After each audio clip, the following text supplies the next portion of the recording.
Hello friends, நம்ம இன்னைக்கு டேஸ்டியான ஹெல்த்தியான கேரட் அல்வா செய்யறோம். வாங்க எப்படி செய்யுதுன்னு பார்க்கலாம். அதுக்கு முன்னாடி நம்ம சேனலை சப்ஸ்கிரைப் செஞ்சுட்டு வந்துருங்க. இதுக்கு கேரட் எடுத்து நல்லா துருவி எடுத்துக்கலாம். நெக்ஸ்ட் கடாயில நெய் விட்டு முந்திரி சேர்த்து பொன்னிறம் ஆகுற வரைக்கும் வறுத்து ஒரு பவுல்ல டிரான்ஸ்ஃபர் பண்ணிட்டு அதே நெய்ல நம்ம துருவி எடுத்து வச்சிருந்த கேரட்டையும் சேர்த்து நல்லா வதக்கி விட்டுக்கலாம். இவங்க நல்லா வதங்கி வந்ததுக்கு அப்புறம் நம்ம பால் ஆல்ரெடி காய்ச்சி ஆற வச்சு எடுத்து வச்சிருக்கோம். அவங்களே இவங்க கூடவே சேர்த்து இந்த பாலுலயே இந்த கேரட் நல்லா வெந்து பால் சுண்டி வரட்டும். அது வரையும் வெயிட் பண்ணிக்கலாம்.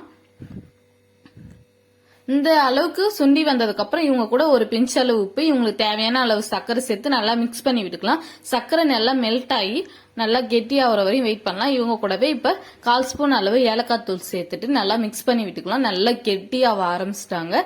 இந்த ஸ்டேஜ்ல 2 ஸ்பூன் அளவுக்கு நெய் விட்டு நம்ம வறுத்து வச்சிருந்த முந்திரி சேர்த்து மிக்ஸ் பண்ணி ஸ்டவ் ஆஃப் பண்ணி சர்வ் பண்ணலாம். அவ்வளவுதான், நம்மளோட டேஸ்டியான ஹெல்த்தியான கேரட் அல்வா ரெடி ஆயிடுச்சு. ட்ரை பண்ணி பாருங்க ஃப்ரெண்ட்ஸ். பிடிச்சிருந்தா லைக் பண்ணுங்க. தேங்க்யூ.